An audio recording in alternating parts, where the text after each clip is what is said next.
In this module, I like to cover the importance of sleep. And this is often overlooked as a student because it's, they want to be busy. Everybody wants to be busy. There's so much to do in life. But sleep is hugely important. And there's actually a research that's been showing that, hey, fine, if you want to sleep less, okay, but your life will be shorter, much shorter. This is one. The other element is the importance related to memory formation. And there's a lot of research being done on that. But for adults, what is super important is that it has an impact on the procedural memory, skills and procedures, but also the so-called declarative memory, recall of facts. And as a student, as you know, recalling facts is going to be critical in your life. So therefore, the importance of taking good care of your sleep. Many studies show that it has an impact of your immune system, mental health, mood, ability to deal with stress, even personality overall, the well-being, the general well-being. Sleep is always being the major factor here in making it happen or not happen. Other people say that sleep is the single most effective thing we can do to reset our brain and body health each day. It's like a healing mechanism almost. People that feel a bit down in the evening, they sleep about it, and the next day they feel so much better. Sleep is super, super critical. Imagine that you have a pill where all these benefits are packed in one little pill. I can guarantee you this pill would sell extremely well. But that pill is already there. It just sleep. And for young adults, it's around 7 to 9 hours of sleep. And that is okay. Going less to 7, that's risky, seriously risky. It's not recommended as a student. So therefore, the importance to take good care of your sleep and to honor that sleep and to honor that need. It's a primary need. Sometimes we might build sleep shortage over time, and it can be gradually. And that is also highly negative for your body and your well-being, as you might notice it as you have this sleep shortage building up over time, and that is also often not good. So if you fall asleep very fast, that might be an indication that you might need more sleep or to catch up on sleep. So there are quite a few tips and tricks you can use when you sleep. One is so-called the blue light blockers, like one I have here, for example. This is what I would recommend to wear in the evening when you work on the computer or you have a tablet, you work with the iPhone, cell phones.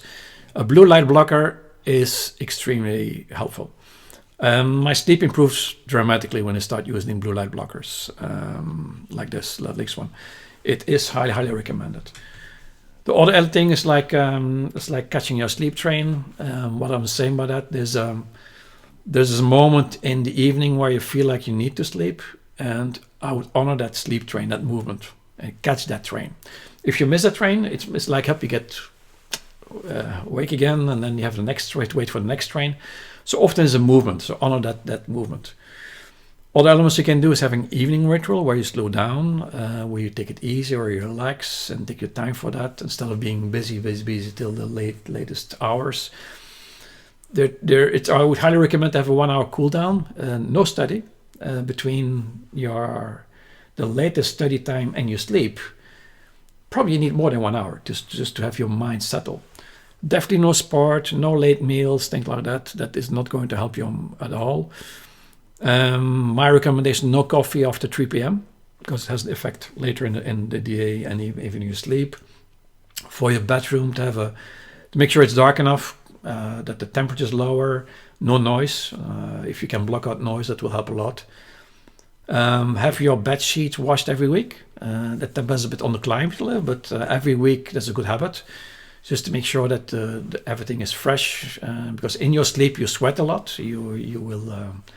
There are a lot of dead skin cells being left in the bed after 1 week, so that needs to be taken care of. They're so-called also grounding sheets. What I mean by that, this is a kind of tissue that is grounded, and that can ground the body. That's a way to look at it. Other people use eye masks on top of their dark room, so to make sure that nothing gets disturbed.